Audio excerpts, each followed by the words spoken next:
देश विदेश की सच्ची खबर सच के साथ।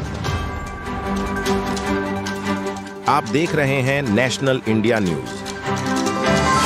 नॉर्थ बंगाल के मालदा जिले में हिमालयन एंडेवर मजदूर यूनियन जो यूटीयूसी से संबद्ध है ने देसी शराब फैक्ट्री खोलने की मांग को लेकर बुधवार को जोरदार विरोध प्रदर्शन किया। संगठन के कार्यकर्ता और कर्मचारियों ने दोपहर में शहर भर में जुलूस निकाला और जिलाधिकारी कार्यालय के सामने नारेबाजी की। प्रदर्शन के बाद जिलाधिकारी को ज्ञापन सौंपा गया। यूनियन ने फैक्ट्री संचालन के निलंबन आदेश को तुरंत वापस लेने और फैक्ट्री को फिर से चालू करने की मांग की। আমাদের সমস্যা গত 26 তারিখে আমাদের ফ্যাক্টরি বন্ধ করে দেওয়া হয়। কোম্পানি হঠাৎ করে ঘোষণা করে যে তোমাদের ফ্যাক্টরি 1 থেকে বন্ধ। আমরা বললাম স্যার কেন ফ্যাক্টরি বন্ধ? তো স্যার বললো উপর থেকে অর্ডার এসে বন্ধ, কারণটা আমাদেরকে বললো না। আমরা এখন অনাহারে সবাই কাজ পাচ্ছি না, কোম্পানি বেতনও দিতে পারছে না, কোম্পানি বলছে বেতন দেবো না। আমরা তার জন্য ডিএম সাহেবের কাছে এসেছি অনুরোধ করতে, দয়া করে আপনি জিনিসটা একটু দেখুন যাতে অবিলম্বে কারখানাটা খুলে গেলে আমাদের খুব ভালো। বলছি কতদিন কাজ করতে ওখানে? আমরা প্রায় 82 সাল থেকে ফ্যাক্টরি, আমরা 10 বছর ধরে কাজ করছি। কতজন শ্রমিক আছে ওখানে? ওখানে শ্রমিক প্রায় 75 জন শ্রমিক আছে।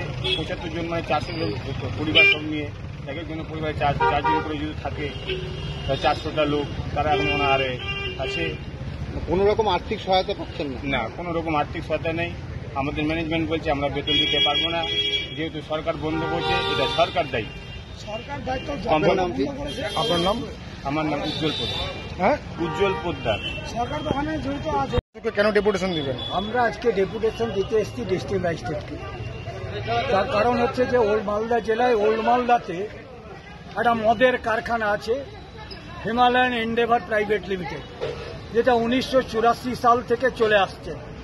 ওই কারখানা প্রেমিসেসের মধ্যেই ওখানে এক্সাইজের অফিস আছে, এক্সাইজের ডিসি সেখানেই বসেন এবং এক্সাইজ ডিপার্টমেন্ট গত 26/6/2025 তারিখ সালে তারা কারখানাটাকে বন্ধ ঘোষণা করেছেন। তারা বলছেন ট্রেড লাইসেন্স নেই, ফায়ার লাইসেন্স নেই, আরও অন্যান্য লাইসেন্স নেই, যার জন্য তারা কারখানা বন্ধ করেছেন। কিন্তু 1984 সাল থেকে আজ পর্যন্ত ওই কারখানা প্রেমিসেসের মধ্যেই এক্সাইজ থেকেছে, স্বামী স্ত্রীর মতো এক্সাইজ থেকেছে। আর আজকে এখন তাদের বিচ্ছেদ শুরু হয়েছে। কেন শুরু হয়েছে, কেন কারখানা বন্ধ করেছে এক্সাইজ, সেইটা মানুষের বুঝতে কোনো অসুবিধা নেই। এক্সাইজ কারখানা বন্ধ করেছে এবং আজকে কর্মচারী প্রায় 70-75 জন কর্মচারী আজকে তারা বেকার। তাদের পরিবারের লোকেরা খাবে কি, তার ছেলে মেয়েরা পড়াশোনা করবে কি?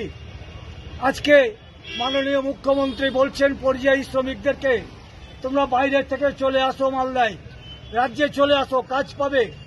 আর রাজ্য সরকারেরই নিয়ন্ত্রণাধীন এক্সাইজ ডিপার্টমেন্ট আজকে একটা কারখানাকে বন্ধ ঘোষণা করেছে। এরা কত টাকা করে পেত? কত টাকা করে পেত বেতন? তারা কর্মচারীরা কেউ 10,000, কেউ 12,000, কেউ 15,000 এই টাকা পেতেন এবং সেই টাকা দিয়ে তাদেরকে সংসার চালাতে হয়। আজকে সেই কারখানা বন্ধ। এক্সাইজকে আমরা বলছি, এক্সাইজ তারা বিভিন্ন রকম অজুহাত তুলে দিচ্ছে।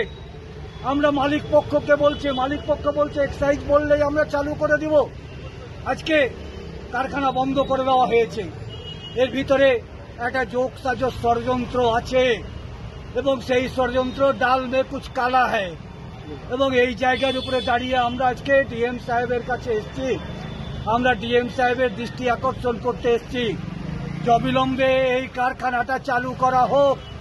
যদি চালু না হয় তাহলে শ্রমিকরা আপনার অফিসের সামনেই আমরণ অনশন করতে শুরু করবে। আপনার নাম? সর্বানন্দ পান্ডে, সভাপতি, হিমালয়ান এন্ডেভার মজদুর ইউনিয়ন।